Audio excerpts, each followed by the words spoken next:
다 같이 한번 읽어보겠습니다. 시작.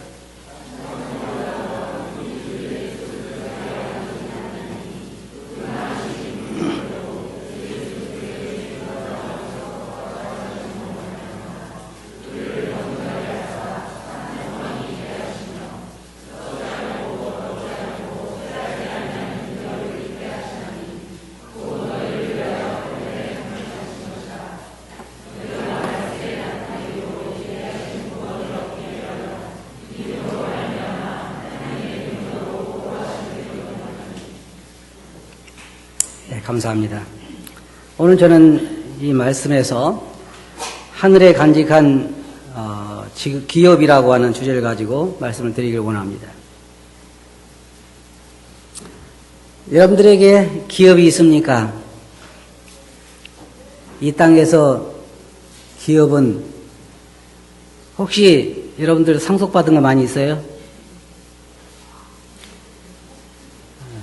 어떤 사람들은 부모님을 잘 만났는지 못 만났는지는 몰라도 상속을 많이 받은 사람도 있고 또 상속을 전혀 받지 못한 사람도 있습니다. 그런데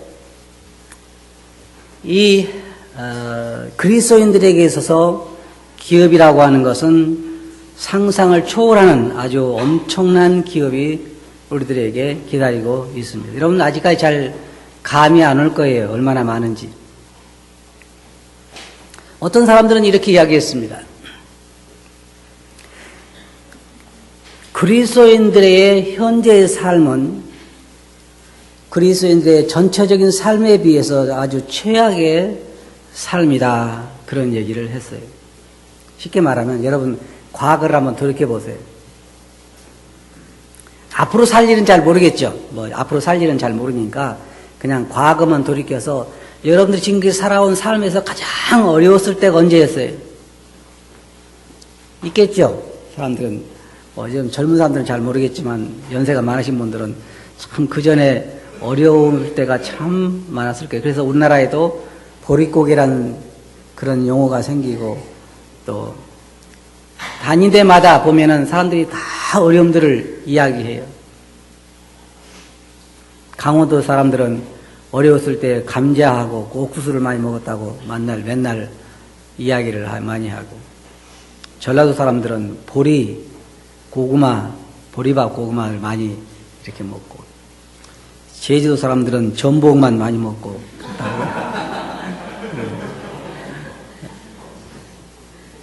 또 어떤 데 가니까 그 생선 얘기를 자주 하더라고요. 어려웠을 때 맨날 그 바닷고기밖에 못 먹었다고 그런 얘기 하는데, 지역마다 많이 어려운 때가 있었던 것 같아요.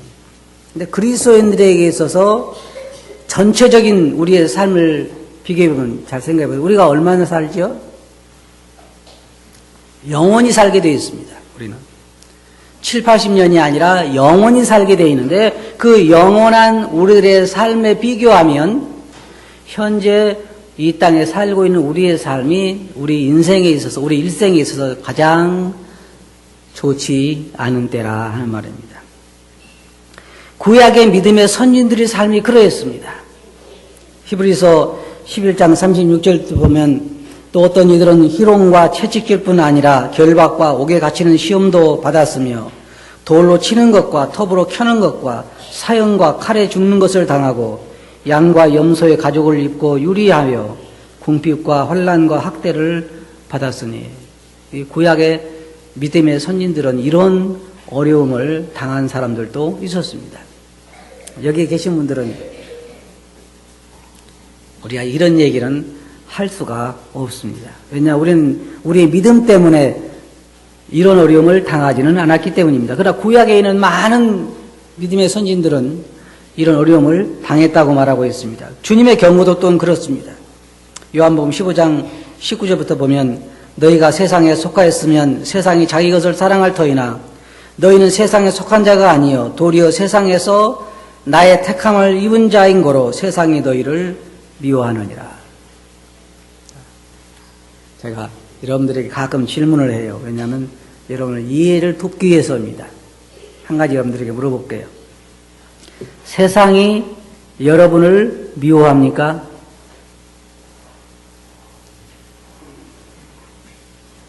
세상이 여러분을 미워해요? 벌써 친구가 다 됐나 보네요.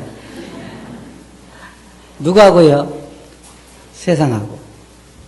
주님은 여기 이 말씀에서 뭐라고 말씀하셨냐면은 내가 세상에 속하지 않은 것처럼, 또 여기에서는 너희가 세상에 속하였으면 세상이 자기 것을 사랑할 터이나 너희는 세상에 속한 자가 아니요 도리어 세상에서 나의 택함을 입은 자인 거로 세상이 너희를 미워하느니라.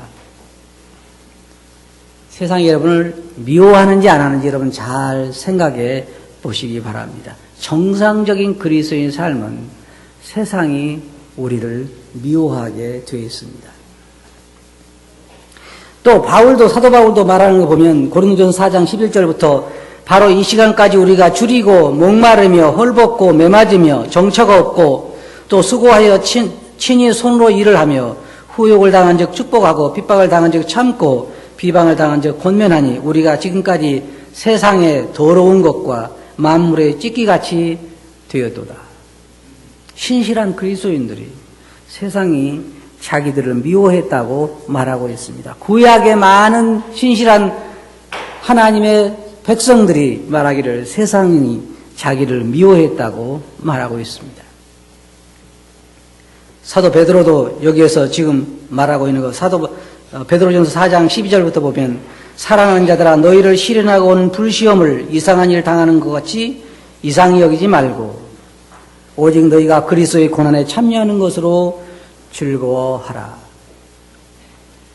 성경 어디를 보든지 그리스도인들에게 있어서 쉬운 삶을 약속한 곳은 한 곳도 없습니다. 그런데 오늘 우리가 이 말씀을 보면 하늘에 우리의 기업이 있는데 먼저 3절 보면 찬송하리로다 우리 주 예수 그리스도의 아버지 하나님이 그 많으신 긍휼대로 예수 그리스도의 죽은 자 가운데서 부활하심으로 말미암아 우리를 거듭나게 하셨다 그랬습니다. 여기 보면 하나님께서 우리를 거듭나게 하셨다 그랬어요. 참 우리가 지금 저번에도 우리가 예정에 대해서 살펴봤습니다마는 우리를 거듭나게 하신 분은 하나님이십니다. 메시아를 이 땅에 보내신 분도 하나님이시고 우리를 거듭나게 하신 분도 하나님이신데 무엇 때문에 우리를 거듭나게 하시느냐? 그것은 뭐냐면 그 많으신 긍휼 때문이라 그랬습니다. 여러분 긍휼이 뭔지 잘 알지요? 하나님의 자비, 은혜 그것을 말할 때 받을 자격이 없는 자에게 베푸신 하나님의 호의다. 그렇게 우리는 이야기를 합니다.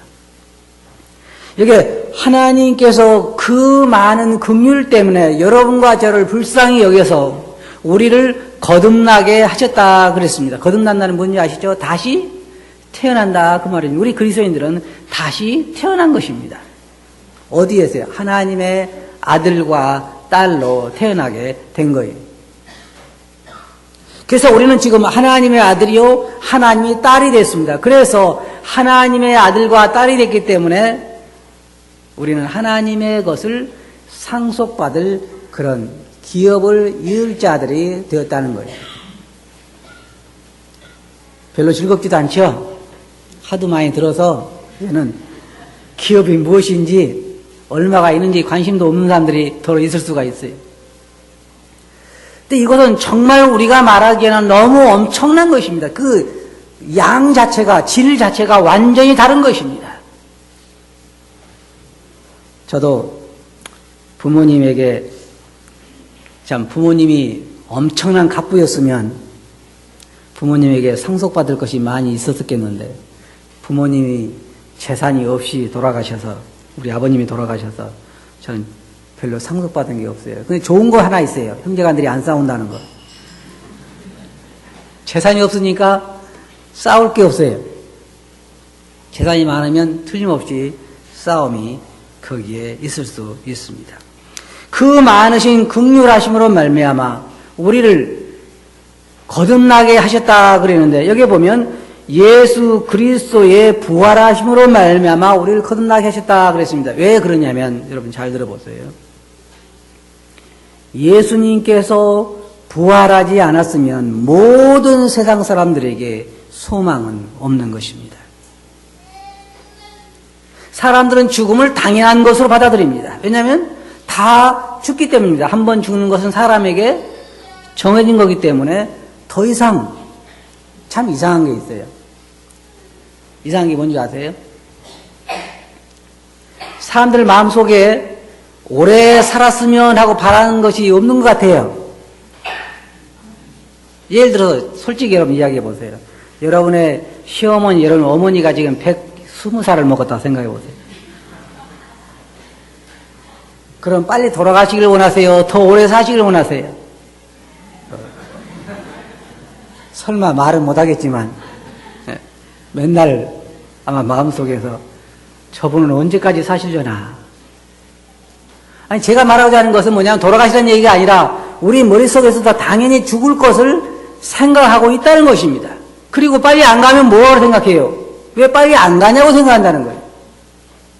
그 뭐냐? 모든 사람 위에 죽음이 지배하기 때문에 사망을 이길 생각은 전혀 하지 못하는 것입니다. 그래서 먼저 하나님이 우리를 살리기 위해서는, 우리를 영원토록 살게 하기 위해서는 사망을 먼저 패하셔야만 했던 것입니다. 그래서 죄가, 성경에 말해서 죄가 세상에 사망을 가져오고, 그래서 죄를 없애야만 사람이 살 수 있는 길이 열리는 것입니다. 그래서 예수님께서 여기 있는 것처럼 예수 그리스도의 죽은 자 가운데서 부활하심으로 말미암아 우리를 거듭나게 하셨다 그랬습니다. 예수님께서 길을 열어주신 것입니다. 이제 사망을 지나서 우리가 영원히 살 수 있는 길을 주님이 열어주신 것이에요. 그 전까지는 그런 길이 없었습니다. 그 전에는 뭐만 있었냐면 한 번 죽는 것은 사람에게 정하신 것이 그 후에는 심판이 있으니 그것이 우리 사람들의 운명이었습니다. 제가 그런 얘기 자주 해요. 왜냐하면 사람들이 이해가 빠르기 때문에 자주 하는데 뭐냐면 우리가 병아리를 키워서 여름에 나가는 그 병아리, 잘난 병아리도 삼계탕, 못난 병아리도 삼계탕, 다 삼계탕 되는 것처럼 사람은 잘났건 못났건 다 죽어서 지옥에 가게 돼 있던 거예요.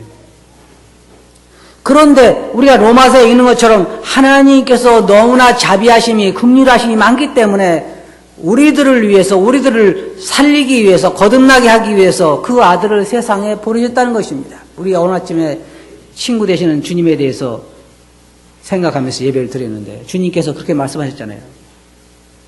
나는 친구를 위하여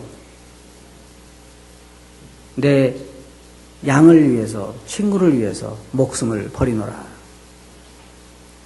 여기에 계신 분들 중에 저를 포함해서 자기 친구를 위해서 목숨 버릴 사람은 별로 없습니다.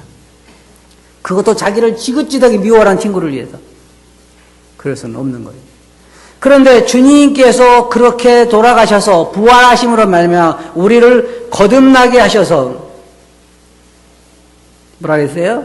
산 소망이 있게 하셨다 그랬습니다. 인간들의, 사람들에게는 몇 가지 소망이 있습니다. 여러분들에게 소망이 들어있어요. 어떤 소망이냐면 잘 먹고 잘 살고자 하는 소망, 자식들을 성공시키고자 하는 소망, 이 소망들이 참 많은데 많은 소망이 어디에 국한되어 있냐면 이 땅에 국한되어 있습니다. 죽으면서 끝나게 되어 있어요. 그런데 제일 답답한 것은 뭐냐면요. 제일 답답한 건 뭐냐면 제가 장례식장에 갔을 때 보는 그 소망입니다. 소망 중엔 죽은 소망이 있고 산 소망이 있어요. 그런데 어떨 때 제 마음이 답답하냐면 장례식장에 가보면은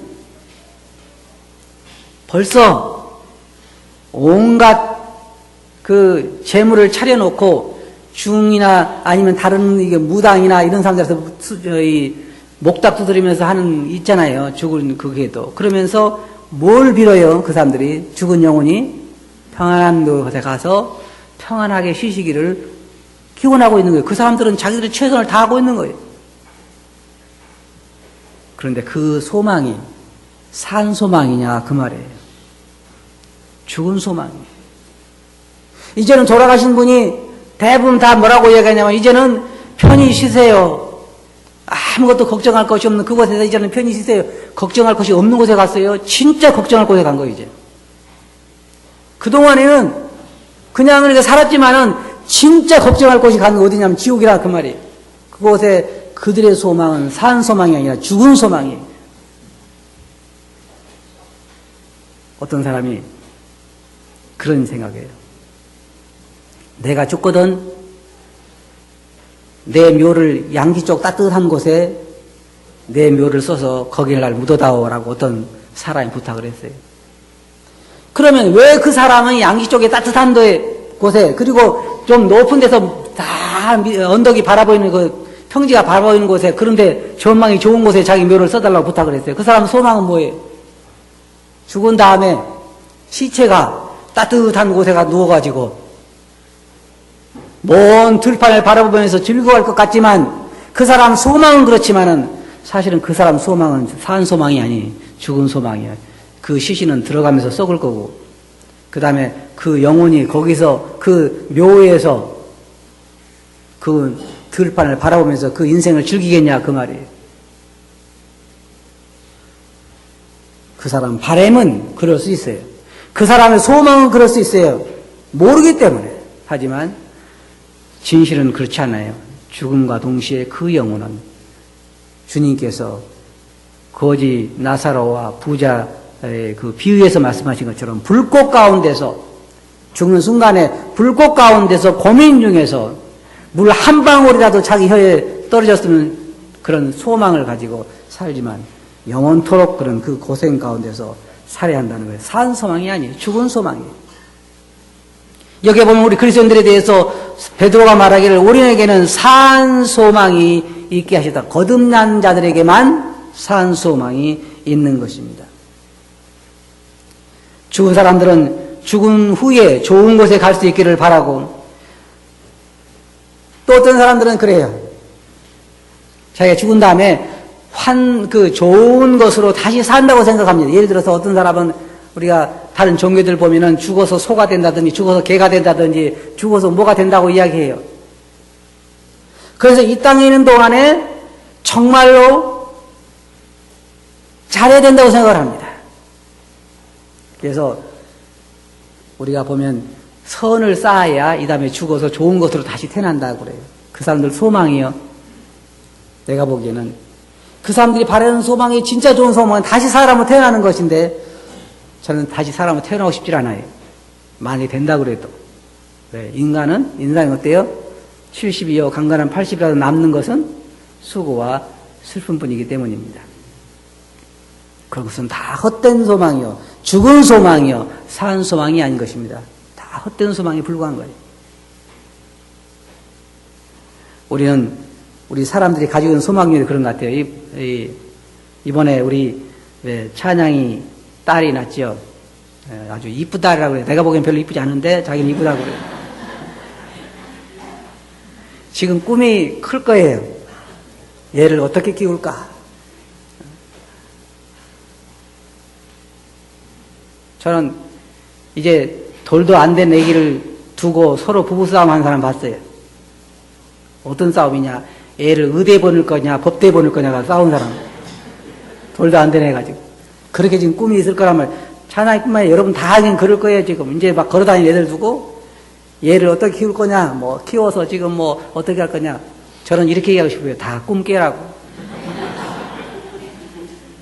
그 소망이 그렇게 같지만은 애들이 그렇게 자라주던가요? 내가 바라기엔 속이나 안 썩이면 다행이에요. 그렇잖아요? 그게 무슨 소망이냐? 기대할 때는 좋아. 얘가 커가지고 어떻게 해서 효도를 하고 어떻게 누가 결혼하고. 그런데 그것이 그 소망대로 되어야 하는 거예요. 그러나 왜 베드로가 여기서 우리들에게 산 소망이냐고 말하면 이것은 변할 수가 없는 소망이에요. 절대로 변하지 않아요.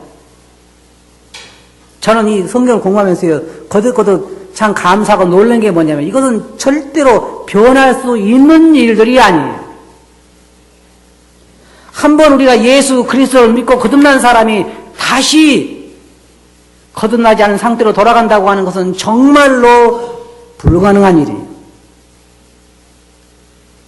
거듭난 사람이 하나님의 아들과 딸이 돼가지고 하나님께서 준비해 주신 그 기업을, 그 하늘나라의 그 기업을 받지 않게 된다고 하는 것도 있을 수 없는 일이에요. 절대로 그런 일이 있을 수가 없어요. 왜? 일방적으로 누가 하시니까? 하나님이 일방적으로 우리들에게 그렇게 주시기 때문에, 여기 보면 하나님께서 우리를 거듭나게 하시고 우리 이름을 하나님께서 하늘나라의 생명책에 기록하시고, 이제 그 후에 말씀 보면 아시겠습니다만은 모든 것은 하나님의 뜻에 의해서 하나님의 섭리에 의해서 되지기 때문에 이것이 그대로 안 된다고 하는 것은 불가능한 일이에요. 여러분들이 로또 복권을 사가지고 좋은 꿈을 꿀 수도 있고 좋은 기대를 할 수가 있어요. 여러분 기와집을 몇 채 지을 수도 있고 아니면 자선 사업을 크게 할 수도 있고, 그것이 깨지는 순간까지, 로또 복권 당첨자 발표할 순간까지는 모든 꿈도 꾸고 기대도 할 수 있지만 발표되는 날 그것이 다 어떻게 돼요? 산산조각이 나는 것, 그것은 산 소망이 아니에요. 죽은 소망이고 헛된 소망이죠. 그러나 그리스도 안에서 여기서 산 소망이라고 말할 수 있는 건 딱 하나밖에 없어요. 그게 뭐예요? 하나님께서 약속하신 것만 산 소망이 될 수가 있어요. 그는 절대로 변하지 않은 분이기 때문에, 그리고 그렇게 이행할 수 있는 분이기 때문에. 여러분 친구들이 여러분들에게 돈을 얼마 준다든지 어떻게 해준다든지 좋은 소망과 꿈이 될 수 있지만 그 친구는 그것을 못 지킬 수 있는 확률도 있다는 거예요. 그래서 그때 가봐야 아는 것이지만 하나님은 절대로 그렇지 않아요. 그때 가봐야 아는 것이 아니고 내 생에 따라 달라지는 것이 아니라 이것은 그대로 되어줄 수밖에 없는 하나님의 약속인 것이에요. 그래서 살아있는 소망이다 그렇게 말하고 있는 거예요. 인간들이 내세에 바라는 그 많은 소망들은 다 헛된 소망이다, 죽은 소망이라고 말하고 있는 것이에요. 그리스도인들이 가지고 있는 소망을 우리가 몇 가지로 이야기할 수 있는데, 첫째로는 우리가 부활에 대한 소망을 가질 수 있어요. 하나님이 약속하신 것이 부활에 대한 소망입니다. 이 부활은 틀림없이 되어지는 것입니다. 놀라운 일이 일어날 거예요. 어느 날 여러분들이 다시 살게 된다는 것입니다. 새로운 몸으로 살게 된다는 거예요. 우리는 새로운 몸에 대한 소망을 가지고 있습니다. 그리고 우리가 영원한 삶에 대한 소망을 가지고 있고 영광의 삶에 대한 소망을 가지고 있습니다. 성경에 보면요, 그래서 이 소망에 대해서 여러 가지 표현하고 있습니다. 디도서 2장 13절 보면 복스러운 소망이라 그렇게 말하고 있고, 이건 진짜 복된 소망이라고 하는 것입니다. 골로새 1장 5절 보면 하늘에 쌓아둔 소망이다. 많은 사람들이 이 소망 그러면 이 땅에서 이루어질 소망이 아니라 하늘에서 이루어질, 하늘에 간직하신 소망이라 그렇게 우리가 보는 것입니다. 디도서 3장 7절 보면 영생의 소망이라고 말하고 있고, 다음 데살로니가 전서 5장 8절 보면 구원의 소망에 대해서 말하고 있고, 그 다음에 골로새서 1장 27절 보면 영광의 소망이다. 다음에 우리가 바라는 소망의 특성들을 말하고 있는 것입니다. 영광스러운 것, 또 영원한 소망, 좋은 소망. 갈라디아서 5장 5절 보면 의의 소망이라고 말하고 있고, 데살로니가 후서 2장 16절에서는 좋은 소망이라고 말하고 있습니다. 이것은 정말 좋은 소망이고 영광스러운 소망이고 의로운 것이고 복된 것이고, 이런 소망을 우리는 스스로는 절대로 가질 수가 없는 것인데, 예수 그리스도 안에서 이 은혜를 입음으로 말미암아 하나님께서 우리에게 거저 주신 복된 소망인 것입니다. 성경에서는 이 소망을 가진 사람들에게 뭐라고 말씀하고 있냐면 소망 중에 즐거워하라 그랬습니다. 소망 중에 즐거워하라. 이 하나님께서 우리에게 주신 이 산 소망 가운데 즐거워하라고 말하고 있고, 사도 바울도 우리들에게 항상 기뻐하라 그렇게 말하고 있잖아요. 왜 그래요? 이 소망을 생각하면 기뻐할 수밖에 없다고 하는 것입니다. 문제는 어디에 있냐면 우리 눈이 하늘에 있는 것이 아니라 이 땅에 있기 때문에 즐거워하지 않는 것입니다. 소망 중에 즐거워하라. 이 살아있는 소망을 생각하고 기뻐하는 것이, 왜? 그럴 수밖에 없기 때문입니다. 또한 히브리서에 보면 이 소망을 움직이지 말고 굳게 잡아라 그렇게 말하고 있어요. 이거 붙잡으라 그 말이에요. 사도 바울이 말한 것처럼 위의 걸 생각하고 땅의 것을 생각하지 말라는 것이죠. 우리가 이 소망을 굳게 잡고 흔들리지 말라는 것이고 또한 소망 가운데서 우리가 즐거워하는 것입니다. 이제 기업의 성격을 여러분 보시기 바랍니다. 4절에 한번 보세요. 4절 뭐라 그랬어요? 썩지 않고 더럽지 않고 쇠하지 아니하는 기업을 있게 하시나니. 다시 말해서 뭐예요? 썩지 않고 더럽지 않고 쇠하지 아니하는 유업을 우리로 하여금 받게 하신다 그 말이에요. 많은 사람들이 열심히 일을 해서 누구를 위해 저축하냐면 자기 자손들을 위해 저축을 합니다. 아들뿐만 아니라 손자 때까지 먹고 살기 위해서 준비를 해요. 그런데 문제는 뭐가 비극이냐면요. 자식 때의 그 재산을 간수하지 못한다는 거예요. 대부분은 자식 때의 그것을 많이 망칩니다. 다 쓰죠. 하늘의 기업은 그렇지 않아요. 여기에 보면 썩지 않은 기업이라 그랬어요. 하늘에 있는 기업은 절대로 썩는 기업이 아닙니다. 그리고 또 뭐라고 하냐면 더러워지는 기업이 아니라 그랬어요. 그리고 쇠하지 않은 기업이다. 자, 썩지 않고 더럽지 않고 쇠하지 않은 거 이거 이 땅에 있는 어떤 거에다 적용할 수 있어요? 아무것에도 적용할 수가 없습니다. 세상에 있는 것은 쇠하게 되어 있고 더러워지게 되어 있고 썩게 되어 있고 그래서 주님께서 너희 보물을 하늘에 쌓아두라. 거기는 점과 동록이 해하지 못하며 도저히 그물 뚫지도 못하고 도적질도 못하느니라고 말씀하고 있는데 하늘에 하나님께서 우리를 위해 준비하신 기업은 전혀 세상 것과는 다른 것입니다. 썩지 않고 쇠하지 않고 없어지지 아니하는 그런 기업을 우리로 하여금 얻게 하시는 것입니다. 사도행전 26장 18절 보면 그 눈을 뜨게 하여 어둠에서 빛으로 사단의 권세에서 하나님께 돌아가게 하고 죄사함과 나를 믿어 거룩히 된 무리 가운데서 기업을 얻게 하리라 하더이다. 지금 이 땅에 있으면서 하늘의 기업을 이야기하니까 별로 실감이 안 나죠. 차라리 여러분들에게 아마 이 땅에 있는 기업을 주신다면 더 훨씬 더 실감이 나실 것입니다. 예를 들어서 어떤 사람에게 너 하늘나라에 가서 기업을 하나도 안 받는다는 조건으로 제주도를 너한테 줄 테니까 그것을 할래? 아니면 하늘나라에 기업 받을래? 그럼 우리 뭐라 그럴까요? 제주도 택한 사람도 꽤 있을 거예요 아마. 잘 모르니까. 근데 그곳은 쇠하게 돼 있고 망하게 돼 있고 낡게 돼 있고 불타게 돼 있는 거예요. 하늘에서 여러분 받게 될 것은 그런 것이 아니라고 하는 것입니다. 자, 여기 보면 그 다음 말씀 보면 뭐라고 말하고 있어요? 어디에다 간다겠냐면 하늘에 간직한 거라 그렇게 말하고 있고 너희가 말세에 나타내기로 예비하신 구원을 얻기 위하여 믿음으로 말미암아 하나님의 능력으로 보호하심을 입었나니. 이게 굉장히 중요한 말씀입니다. 하나님은 여러분들을 구원하시고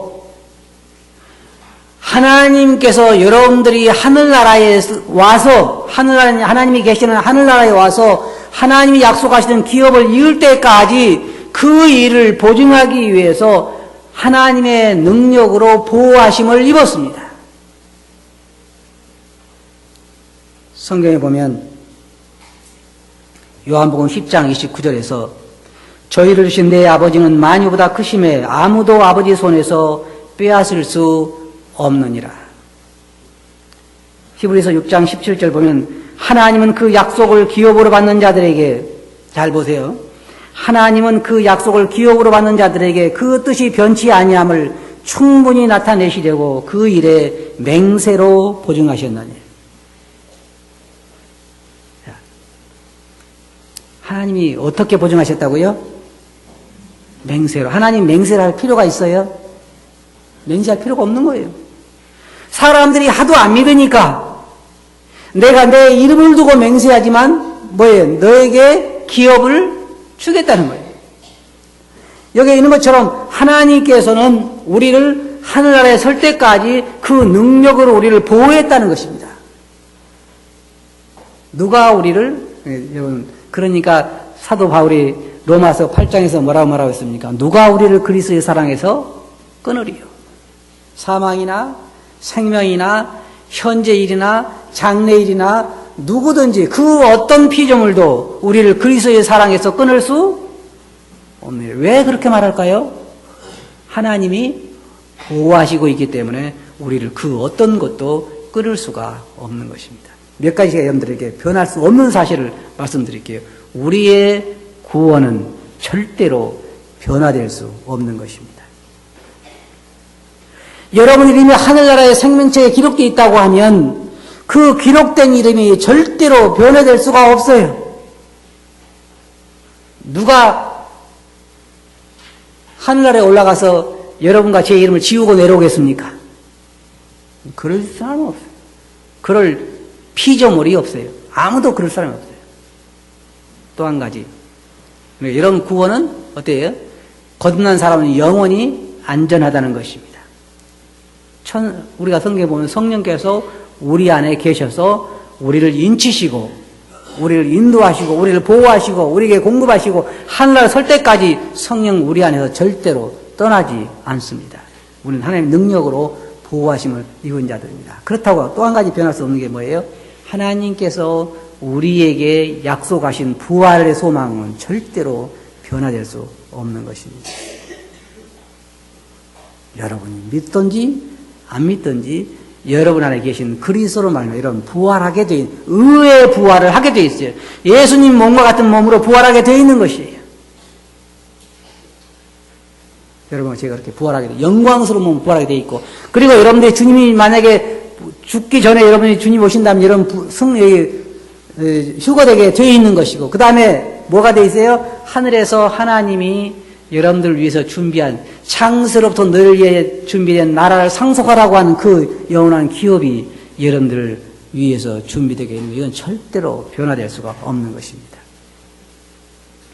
하나님의 약속이요 하나님의 맹세로 약속한 것이고 하나님의 능력으로 보호한 것이고 절대로 이것은 변형될 수 없는 것입니다. 하나님의 능력으로 보호하시고 그 아들이 요한복음 10장 28절 보면 내가 저희에게 영생을 주노니 영원히 멸망치 아니할 터이요 또 저희를 내 손에서 빼앗을 자가 없다 그렇게 말씀하셨습니다. 에베소 4장 3절 보면 하나님의 성령을 근심하게 하지 말라 그 안에서 너희가 구속의 날까지 인치심을 받았느니라. 또한 고린도후서 1장 28절 보면 22절 보면 저가 또한 우리에게 인치시고 보증으로 성령을 우리 마음에 주시니라. 인친 이유가 뭐예요?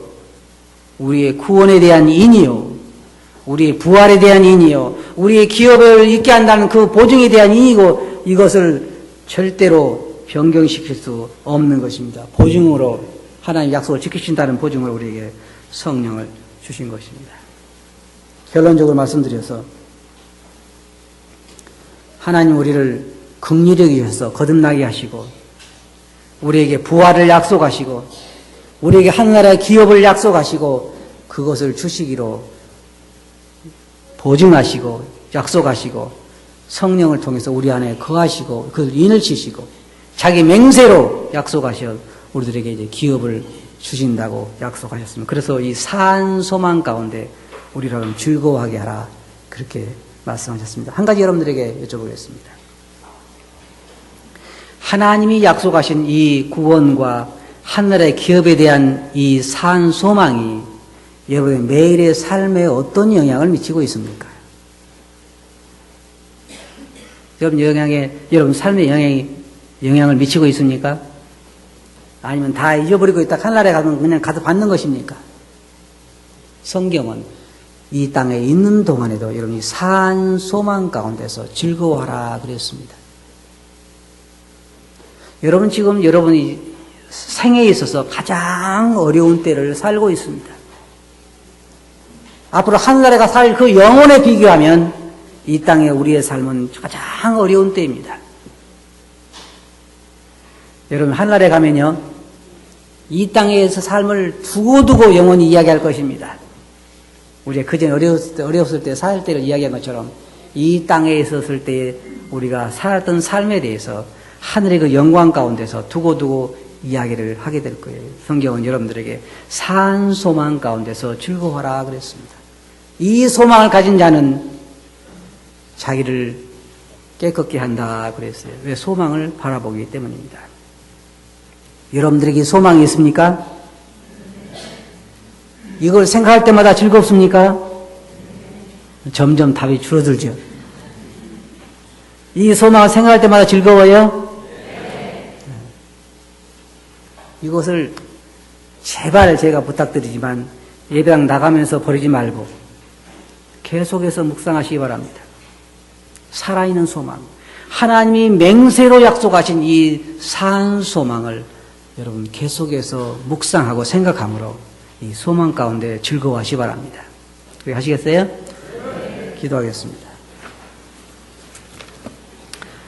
거룩하신 아버지 하나님, 저희들이 아버님의 긍휼하심으로 말미암아서 거듭나게 되고 하늘에 있는 기업까지 있게 하시는 산 소망을 저희들에게 주신 것을 감사합니다. 주님, 저희들이 이 소망을 잊지 않게 해주시고 소망 가운데 즐거워하게 해주시옵소서. 들은 말씀을 주께 의지하옵고 있으면 이름으로 아버지께 감사하며 기도하옵나이다. 아멘.